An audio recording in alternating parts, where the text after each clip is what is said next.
Bismillah.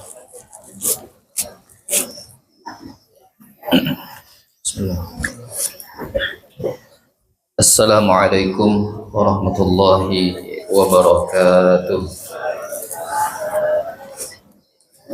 Alhamdulillah wassalatu wassalamu ala Rasulillah Sayyidina Muhammad bin Abdullah wa ala alihi wa sahbihi wa mawalah. Asyhadu an la ilaha illallah wahdahu la syarika lah wa asyhadu anna sayyidana Muhammadan abduhu wa rasuluhu la nabiyya ba'dah. Allahumma salli wa sallim ala sayyidina Muhammad wa ala ali sayyidina Muhammad. Subhanaka la ilma lana illa ma 'allamtana innaka antal alimul hakim. Rabbi shrah li sadri wa yassir li amri wahlul 'uqdatam min lisani yafqahu qawli.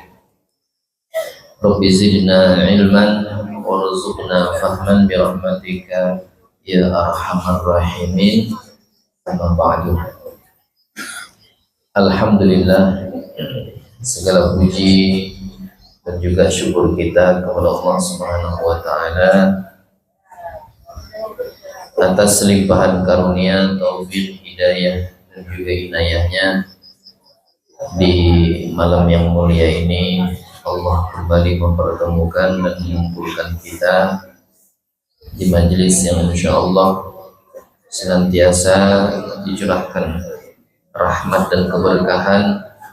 Mudah-mudahan kita yang hadir pada malam hari ini mendapatkan curahan rahmat dan keberkahan dengan Allah senantiasa memberi kepada kita kesehatan, panjangkan umur dalam ketaatan, dan selalu istiqamah di dalam kebaikan sampai akhir hayat kita dan diwafatkan husnul khatimah. Amin amin ya rabbal alamin. Bapak Ibu jemaah sekalian yang dimuliakan Allah, lanjutan kajian kita yang telah lalu masuk pasal sunnah-sunnah daripada wudu.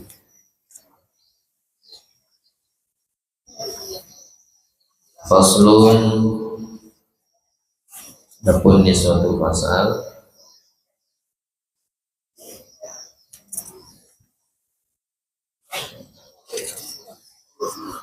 fi sunanil wudu'i, pasal tentang beberapa kesunahan wudu. Wa sunanuhu as-siwaku summa at-tasmiyatu maqrunatan bin niyati ma'a awwali ghaslil kaffaini wa talaffuzu bin niyati wa istishabuha. Fa in tarakat tasmiyata fi awwalihi ata biha qabla faraghihi fayaqul bismillahi awwalahu wa akhirahu kama fil akli wasyurbi. Summa ghaslul kaffaini fa illam yatayaqqan tuhrahuma kuriha ghamsuhuma fil ma'il qalili. Artinya,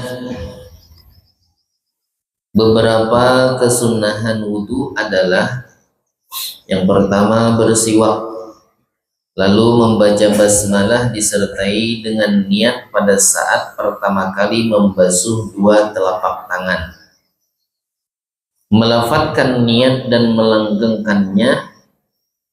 Jika meninggalkan basmalah di awal wudu meskipun dengan sengaja, maka hendaknya membacanya sebelum selesai wudu dengan mengucap bismillahi awwalahu wa akhirahu, artinya dengan menyebut nama Allah di awalnya dan di akhirnya, sebagaimana dalam hal makan dan minum. Kemudian membasuh dua telapak tangan. Jika tidak yakin akan sucinya dua telapak tangan, maka makruh mencelupkannya di air yang sedikit, juga benda cair apapun sebelum membasuhnya 3 kali. Titik sampai situ dulu. Bapak Ibu jamaah sekalian yang dimuliakan Allah. Jadi masuk bab perkara-perkara yang disunnahkan di dalam wudu. Jadi yang pertama yang disunnahkan ialah at-tasmiyah, as-siwak. Apa itu yang disebut dengan sunnah? Sunnah itu mayusabu ala fi'lihi wa la yu'aqabu ala tarkihi. Itu definisi sunnah. Sesuatu yang kalau dikerjakan dapat pahala, kalau ditinggalkan kada berdosa. Nah, itu sunnah tuh. Jadi perkara yang kalau dikerjakan dapat pahala, kalau ditinggalkan tidak berdosa, namanya sunnah. Di antara kesunahan wudu, ada sebagian ulama yang menyebutkan di dalam kitab Ar-Rahimiyah, sunnah wudu itu kalau ditotalkan semuanya ada 66 kesunahan. Ada 66. Jadi banyak sunnah wudu itu. Yang disebutkan di sini hanya sebahagian kesunahan saja. Yang pertama as-siwaku, bersiwak. Jadi sunnah wudu yang pertama bersiwak. Namun kita misalkan tempat wudunya itu memang di kamar mandi, boleh tidak wudu di kamar mandi? Kalau tanya boleh, boleh. Cuman kalau ditanya mana bagusnya, nah bagus di luar kamar mandi. Cuman kan kadang kita tidak semua punya fasilitas yang memungkinkan bikin tempat wudu di luar kamar mandi. Ya. Nah, bagi yang ada fasilitas demikian maka lebih bagus di luar kamar mandi. Nah, kemudian ketika kita hendak wudu, ya, kalau ada siwak, sunnahnya pakai siwak, kayu siwak. Namun yang kada ada, sikat gigi boleh, diniatkan siwak. Ya, sikat gigi diniatkan siwak. Jadi yang pertama di antara kesunahannya ialah memakai siwak.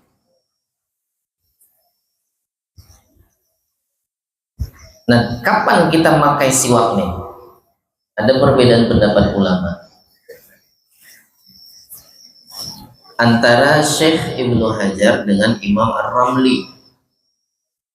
Syekh Ibnu Hajar menyebutkan Imam Ar-Ramli menyebutkan, ya, siwak itu sebelum membasuh kedua telapak tangan, berarti bersiwak dahulu. Nah, beda halnya dengan Syekh Ibnu Hajar. Jadi kalau Imam Ar-Ramli bilang sebelum kita membasuh kedua tangan, ya, hendaknya didahulukan siwak.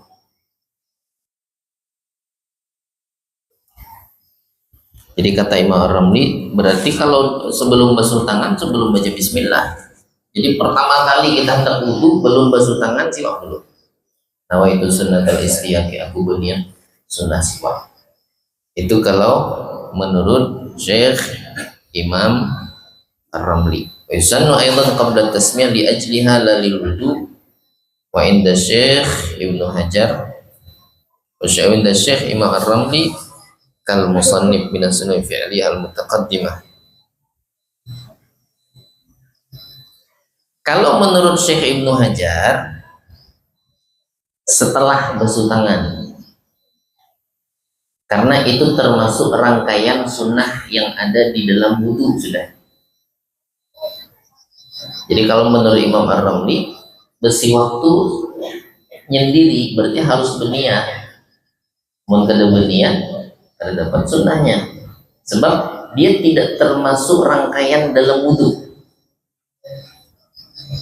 Kalau kata Syekh Ibnu Hajar setelah membasuh tangan, sebab nanti ketika kita membasuh tangan seperti yang dulu pernah kami sampaikan, mulut kita sunnah mengucapkan Bismillahirrahmanirrahim. Fi'liyahnya kita, pekerjaannya kita membasuh tangan, dalam hati berniat aku melakukan sunnah wudu. Setelah kita berniat demikian, kumur-kumur tidak perlu lagi berniat. Masukkan air ke hidung tidak perlu lagi berniat, termasuklah siwak. Cuman kalau misalkan kita sebelum berniat nih, kumur-kumur dulu, masukkan air ke hidung, tapi belum ada niat untuk melakukan sunnah wudu, tidak dapat pahala kumur-kumurnya. Jadi nyamannya ikut pendapat Syekh Ibnu Hajar, supaya kada perlu lagi. Jadi sunnah yang pertama bersiwak. Jadi kapan bersiwaknya?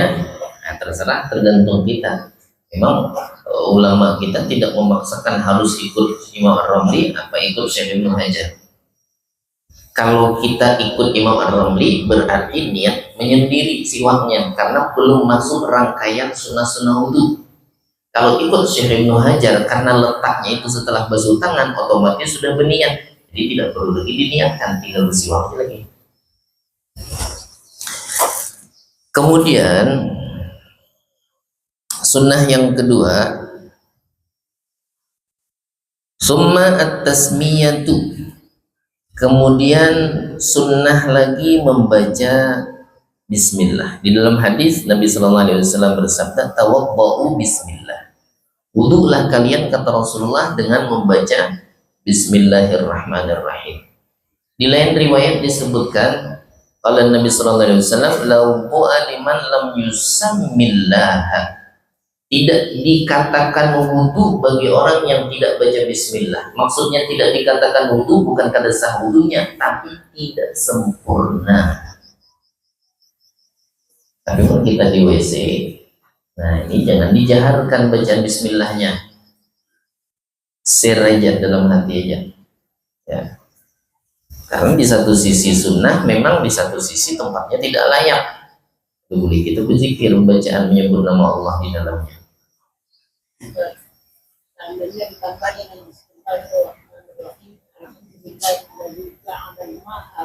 Nah itu sunnah. Bahkan disunahkan lagi sebelum bismillah itu a'udzubillah, a'udzubillah.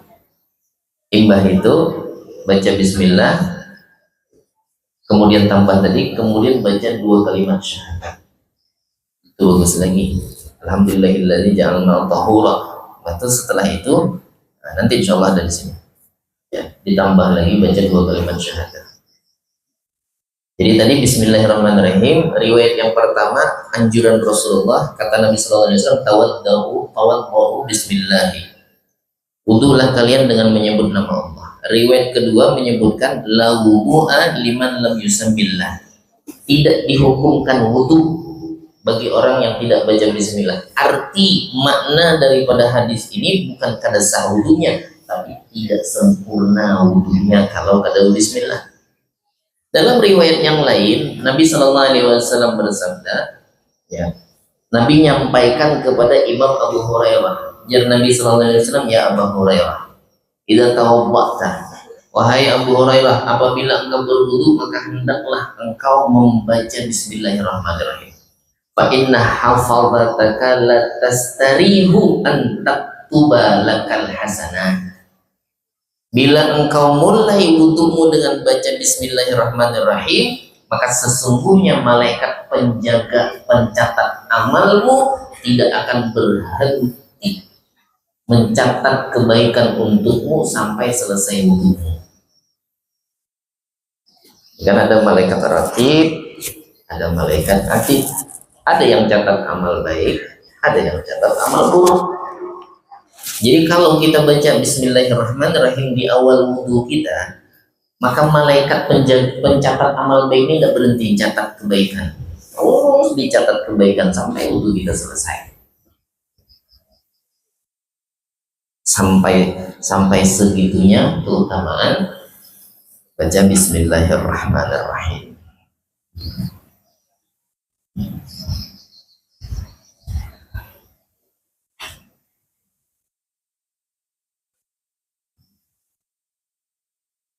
Nah, hadis yang disebut oleh Nabi la wudu'a liman lam yusammillah, tidak dihukumkan wudu bagi orang yang tidak menyebut nama Allah, artinya tidak baca bismillah.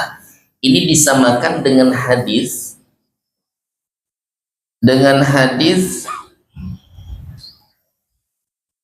la salata li jaril masjid illa fil masjid.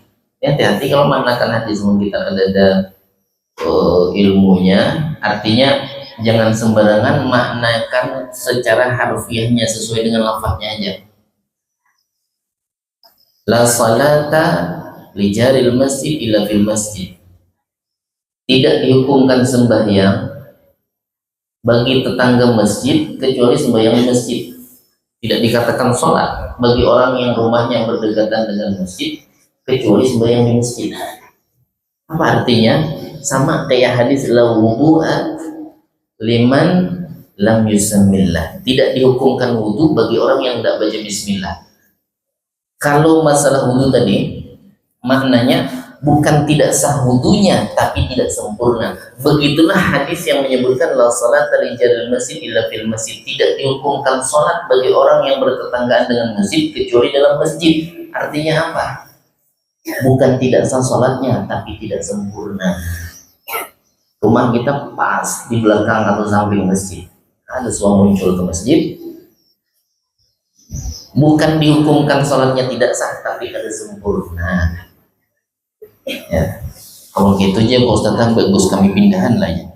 Jangan pulang pindahan. Ya. Bukan kedesah. Ya, mungkin di saat-saat tertentu yang beruzur, ada halangan kada kawa ke masjid, walaupun tinggal melangkah.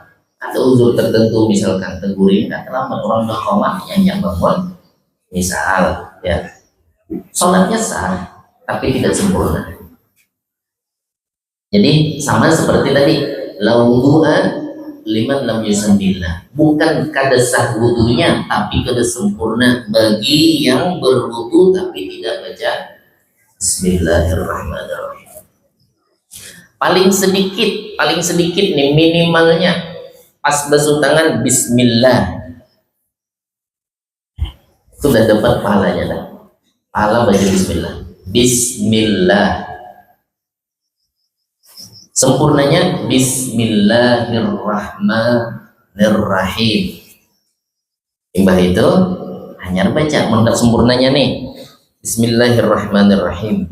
Alhamdulillahilladzi ja'alal ma'a tahura. Atau sebelumnya ditambah lagi Bismillahirrahmanirrahim. Alhamdulillahi alal Islam wa ni'matihi. Alhamdulillahilladzi ja'alal ma'a tahura wal Islama nura. Bismillahirrahmanirrahim. Alhamdulillahilladzi alal Islam wa ni'matihi. Alhamdulillah alal Islam wa ni'matihi. Habis itu alhamdulillahilladzi ja'alal ma'a tahura wal Islama nura. Cuma itu kata Imam Al-Ghazali, sunnah macam kita kayak hendak sembahyang. Rabbi a'udzubika, baca ta'awudz dulu. Rabbi a'udzubika min hamazati syayatin wa a'udzubika rabbi ayyahburun. Itu kata Imam Al-Ghazali, tambah itu. Imbah itu hanya baca 2 kalimat syahadat. Tapi kada tahlil, ada imbahnya. Tahlil kada buku jadinya. Jadi kalau panjangnya Bismillahirrahmanirrahim. Alhamdulillah alal Islam wa ni'matihi. Alhamdulillahilladzi ja'alal ma'a tahura wal Islama nura. Rabbi a'udzubika min hamazati syayatin wa a'udzubika rabbi ayyahburun. Asyhadu an la ilaha illallah wa asyhadu anna Muhammadar Rasulullah. Aja kawan kita tuh ngapain di tempat wuduan gini, kada perlu kayak gini-gini malah. Asyhadu an la ilaha illallah wa asyhadu anna Muhammadar Rasul. Nunjuk-nunjuk keran lah apa itu ya. Bisa salah sangka ke kawanan. Ya. Anu lah kambuh aja kawan kita tuh. Isimnya nah.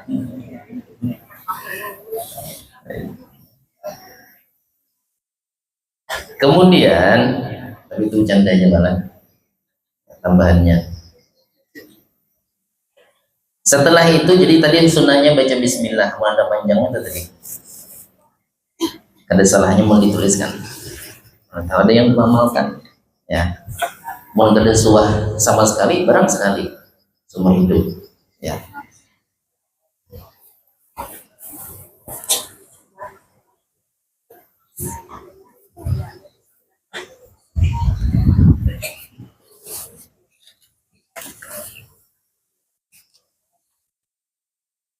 Ini langsung aja inilah Bismillahirrahmanirrahimnya. Nah, tambahannya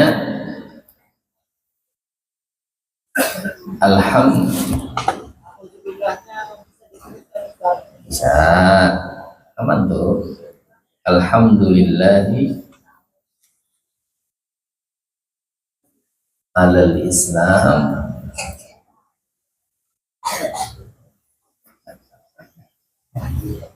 wa ni'matihi.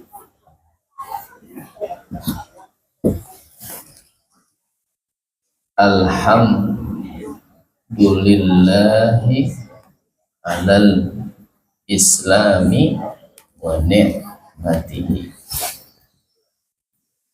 Batuhnya alhamdulillahilladzi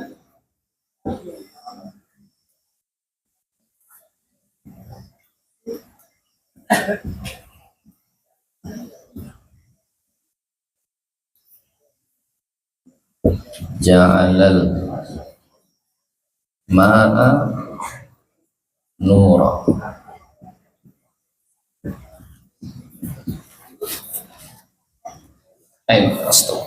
Ja'alal ma'a tahura. Ja'alal ma'a tahura. Tahura. Wal islama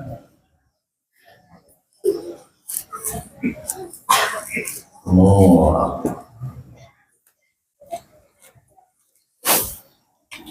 Itu yang ketiga baru ta'awud. Cuman ada yang mengatakan sebelumnya ini pendapat Imam Al-Ghazali. Jadi mengikut pendapat Imam Al-Ghazali sebelum baca bismillah, walaupun di ulun susunannya yang keempat, ini kan satu bismillah, kedua alhamdulillah, alhamdulillah. Ini yang keempat ini pendapatnya Imam Al-Ghazali letaknya sebelum bismillah nih. Jadi baca dulu Rabbi a'udzubika min hamazati syayatin wa a'udzubika rabbi ayyahdurun. Bismillahirrahmanirrahim. Bismillah, alhamdulillah alal islam wa ni'matihi, alhamdulillahilladzi ja'alal ma'a tahura wal islama nura. Jadi ini andapnya di awal. Menurut Imam Al-Ghazali sunnah juga ditambahin nih. Rabbi a'udzubika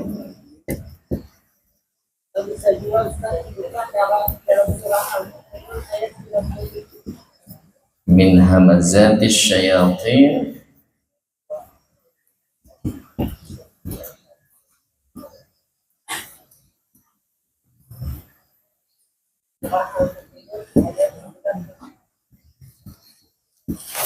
wa a'udzubika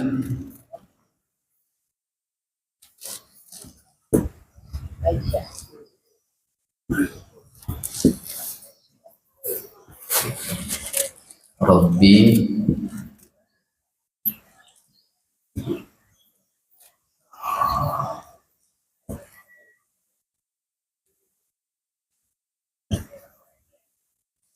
jadi menghendang ini dulu ya. Baca ta'awudz dulu, batu hanya bismillah, alhamdulillah.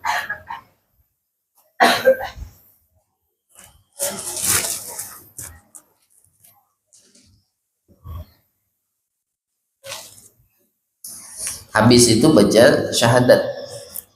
Habis baca, jadi urutannya Rabbi a'udzubika dulu, batunya bismillah, alhamdulillahi ala islam wa ni'matihi, batu hanya alhamdulillahilladzi ja'alal ma'a tahura wal islam nura.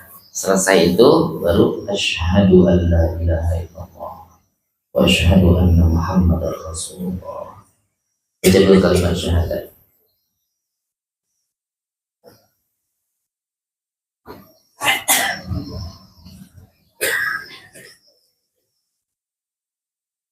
Nah, membaca bismillah ini, kemudian yang tadi sebutkan ta'awudz, minta perlindungan, kemudian bismillah, alhamdulillah, itu namanya sunnah ain. Sunnah ain itu perorangan. Lain kita wudhu rame-rame, saya mau baca dapat gugur tuntutan nyanda.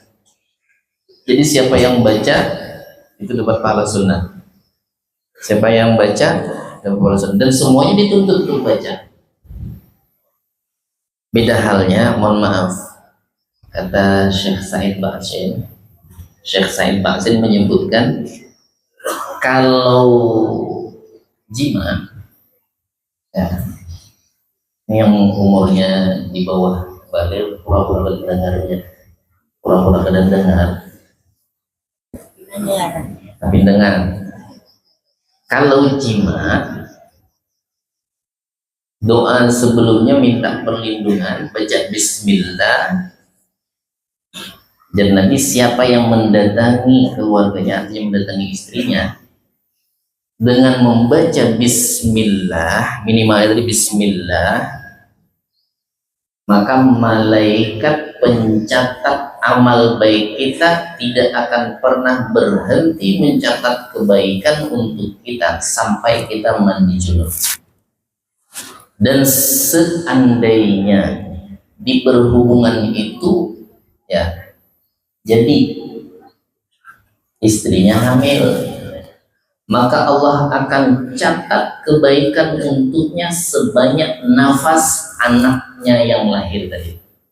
Setiap anaknya bernafas dapat kebaikan tambah mamanya. Cuman bismillah yang diwudu itu namanya sunnah ain. Bismillah yang mohon maaf tadi di jima atau berhubungan itu sunnahnya sunnah kifayah. Artinya sunnah kifayah itu bila salah satunya sudah membaca cukup. Ya, siapa kayak suruh baca lakinya kan bininya kan suruh baca. Ya. Yang dua-duanya kan apa juga. Batunya baca doa Allahumma jannibna syaitan wa jannibish syaitan ma razaq. Sebalik nyambung, sebalik udah tahu. Doa gitu tuh. Ya. Nah, ini yang perlu mah paling itu. Ya, sebalik nyambung, sebalik yang itu ya. Allahumma jannibna syaitan wa jannibish syaitan ma razaqtana. Itu doanya. Jadi bismillah dulu, hanya baca doa itu. Ya. Wa kama fil akli lakin tutlab ala kulli ina'in man jaa asna al akal wa kal adan wal iqamah wa tida'is salam. Nah, nanti makrunatan binniyah ma'a awali ghasl al-kafain wa talabu binniyah wa sahabi fa in taraka tasmiyah fi awwalihi atabiha qabla faradhihi. Jadi mengucapkan bismillah itu berbarengan dengan niat membasuh tangan, niat sunnah wudu, dan melafadzkan niat, kemudian menghadirkan niat tersebut hukumnya sunnah. Ya, jadi melafadzkan niat, pertama melafadzkan niat at-talaffuzu binniyah sunnah, nawaitul wudu'a li raf'il hadatsil asghar fardhan lillahi ta'ala. Kemudian menghadirkan niat di dalam hati dari awal wudu sampai akhir wudu sunnah juga. Jadi niat tuh kada terputus sampai selesai wudu, hadir terus. Dan ini kada kawal lagi mah hayal nih. Karena pengaruh orang wudu itu ke bawah ke sholat, terbawa ke sembahyang. Bila wudunya itu kada tenang, tidak khusyuk, nanti sholatnya tidak bakal khusyuk juga. Jadi mau kita tidak khusyuk sholatnya dari mulai wudu. Makanya tadi minta perlindungan dari gangguan setan yang terkutuk. Minta perlindungan kepada Allah agar wudunya kita itu tidak diganggu oleh setan, supaya khusyuk. Kemudian bila ada seseorang yang lupa atau bahkan mungkin sengaja kada berbismillah atau biha qabla faraghi, maka sunnah dia membaca bismillah sebelum selesai wudhu. Sebelum selesai wudhu ini juga ada perbedaan pendapat ulama.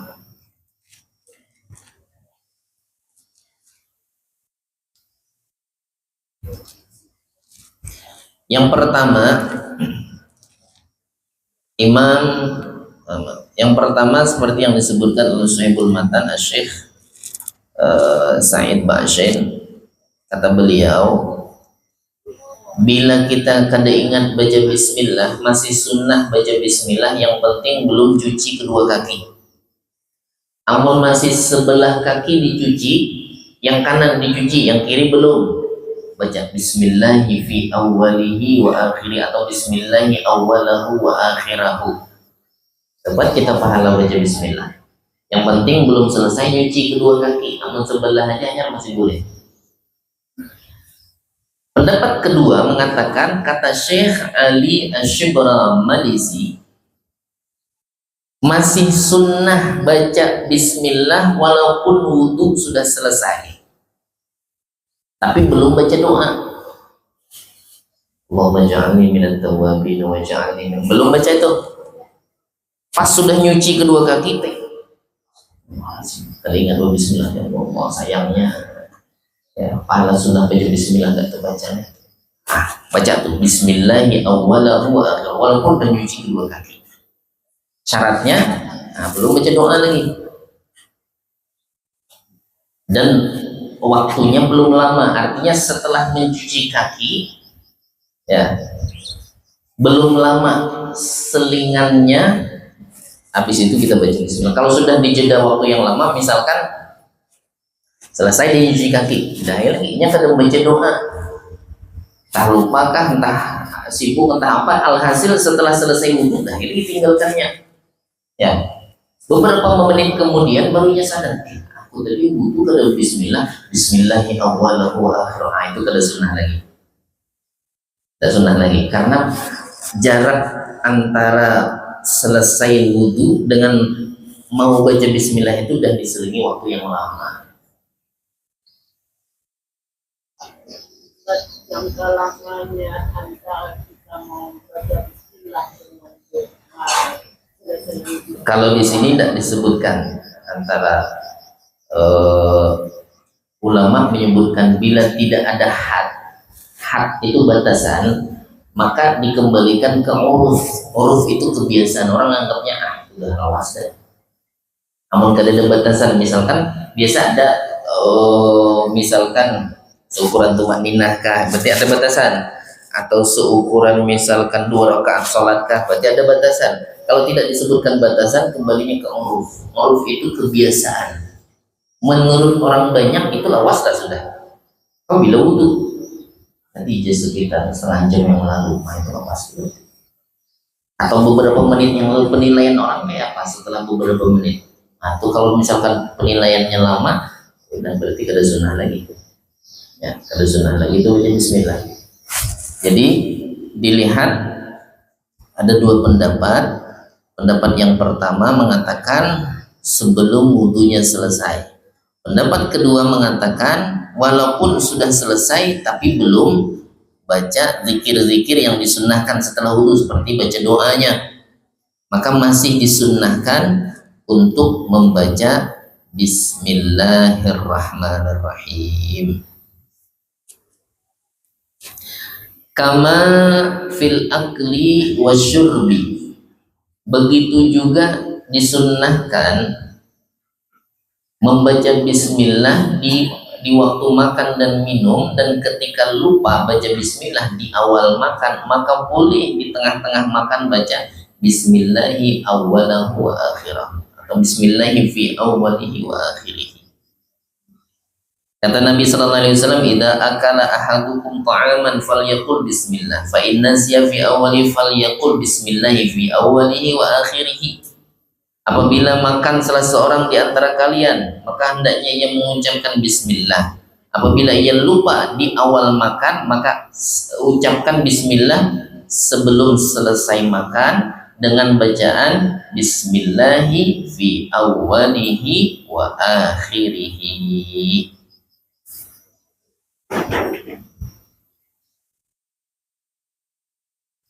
Jadi sunnah sama kayak kita makan dan minum, tengah-tengah makan, tengah-tengah minum, sadar bahwa di awal makan tadi lupa baca bismillah, maka sunnah di tengah-tengah makan.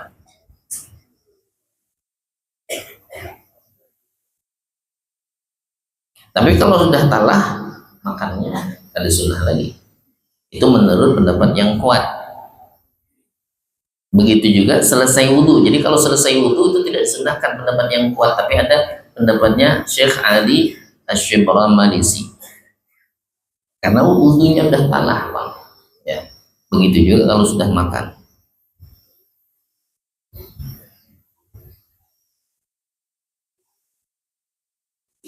Tapi kata Syekhul Islam, Syekh Zakaria Al-Ansari, kalau tadi setelah wudhu, walaupun wudhunya sudah selesai dan cuci kaki, masih boleh baca bismillah menurut Syekh Ali Asy-Syibramalisi. Makan juga begitu. Kalau pendapat yang kuat bilang kalau sudah selesai makan, dah tidak ada lagi kesunahan baca bismillahi fi awwalihi wa akhirihi atau bismillahi awwaluhu wa akhiruhu. Tapi kata Syekhul Islam Syekh Zakaria Al-Ansari masih sunnah. Suapan terakhir, wah, itulah. Ingat, ya Allah belum baca bismillah. Pantas makan kencang. Baca bismillahi fi awwalihi wa akhirihi. Dia taqayya asyaitan, muntah setan, langsung mual perut setan. Tapi jangan jebak setan. Makan lu kata bismillah. Ya, berniat dalam hati, awas kalau kita muntah nih. Ya, jadi pas talah makan hanya bismillahi fi awwalihi wa akhirihi. Ya setan muntahan. Ya. Jadi kata Syekhul Islam Syekh Zakaria Al-Ansari, bila dibaca setelah selesai makan, maka setan yang ikut makan makanan kita tadi dia akan muntah, tahannya. Ya, muntah. Jadi keluar lagi makanan itu. Liyaqi asyaitan ma akadahu, maka akan memuntahkan setan apa yang telah ia makan. Itu ada di dalam kitab, nama kitabnya Asnal Matalib, juz 1 halaman 37.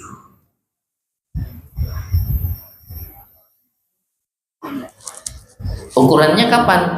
Sama kayak wudhu tadi. Talah makan itu belum lawas, belum lama. Kalau udah setengah jam yang lalu, udah fungsi lagi. Kira-kira selesai wudhu atau selesai makan tuh masih dianggap itu doanya wudhu atau doanya makan, artinya baca bismillah untuk makan atau bismillah untuk wudhu, kira-kira dalam selang waktu berapa lama mengimbah makan atau imbah wudhu? Ya, dapat semenit 2 menit masih basah lagi kalau disuduh. Nah, itu masih sunnah baca bismillah, cuma kata-kata sunnah.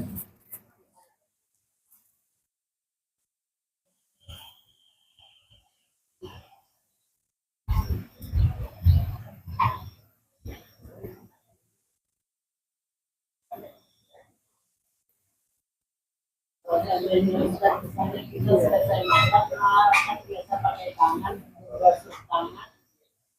Allah ingat. Ada masalah. Yang penting ya, di sini tidak disebutkan setelah nyuci tangan, kata sebut. Yang penting kalau itu dianggap masih baca bismillah untuk makan, ada lawas banget berarti. Ya, ini bisa aja orang kan basuh tangan, baunya kuring, ya tangan nggak basuh. Jadi bukan ukurannya cuci tangan. Yang penting masih dianggap itu bismillah untuk makan tadi. Ketika ada lawas nggak bisa kita ngukur, perkirakan aja. Memang ulama tidak membatasi itu tadi. Bila tidak ada batasan ulama, kembalikan ke kebiasaan orang banyak menilai kayak apa. Jadi makan, minum, bila lupa baca bismillah atau sengaja baca bismillah, maka masih boleh ya di pertengahannya menurut pendapat yang kuat. Tapi sebagian ulama menyebutkan walaupun sudah selesai masih sunnah baca bismillah. Kemudian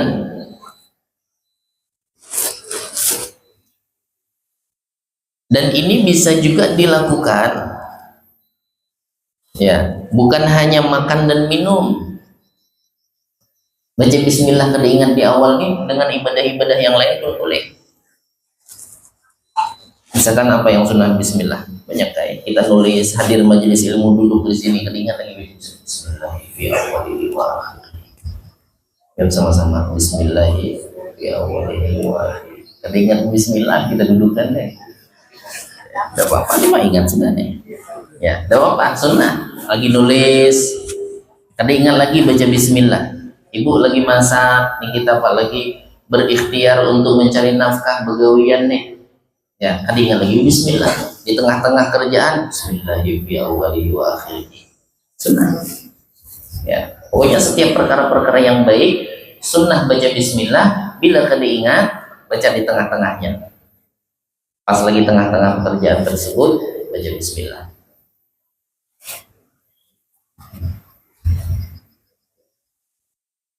Illam yakku illam yukrah asna al-kalam kal-jima. Apabila tidak dimakruhkan di pertengahannya berbicara.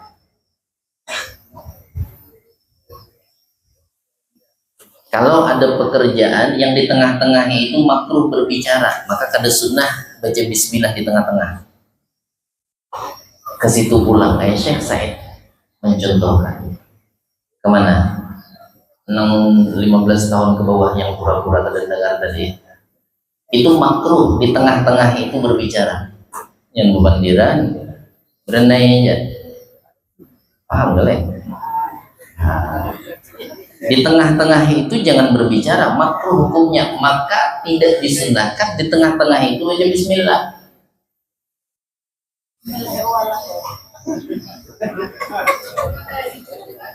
Paling paham sekali. Hanya aja maksudnya Ustaz ya. Paham Pak? Jadi tengah-tengah itu makruh berbicara sehingga tidak disunahkan baca bismillahi fi awwalihi wa akhirih. Jangan, kada sunnah. Ya, mungkin tertinggal di awalnya udah hilang, berananya lagi. Diaman aja. Baik. Kemudian summa ghaslul kaffaini. Kemudian kesunahan yang berikutnya membasuh kedua telapak tangan. Fa illam yatayaqqan tuhuruhuma. Apabila ada seseorang yang tidak yakin tangannya itu suci.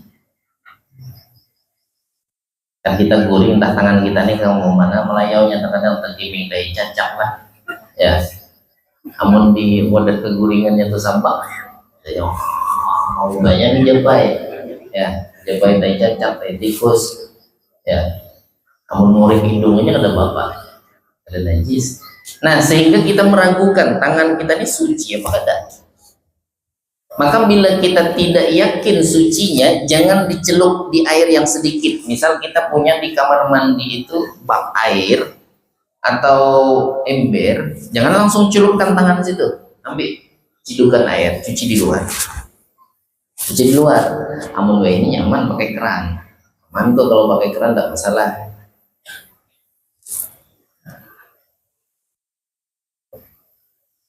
Hukum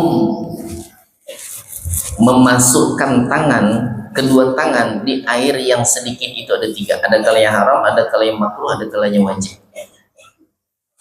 Ada ember, airnya kurang dari 2 kula.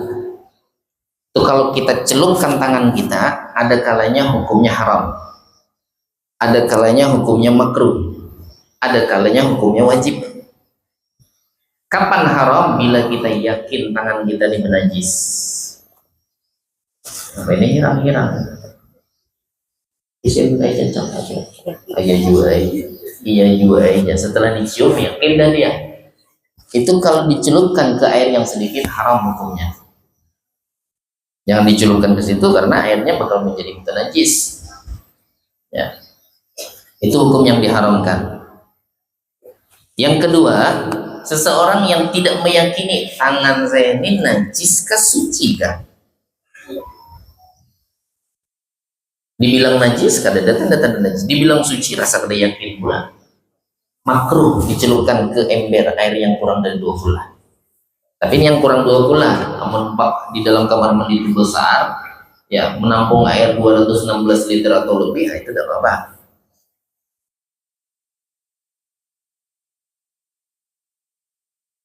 Yang ketiga,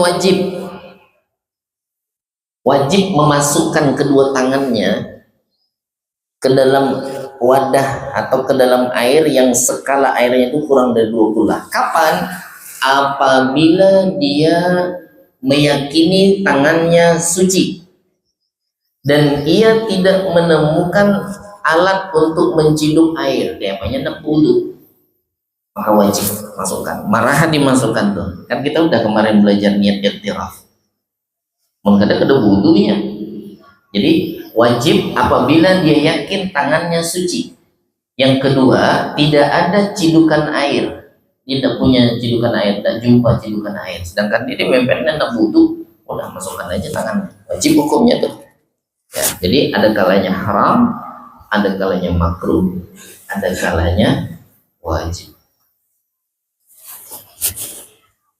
Fa illam yatayaqqan tuhruhuma kuriha ghamsuhuma fil ma'il qalil wa ma'in qabla ghaslihima thalatha marrat.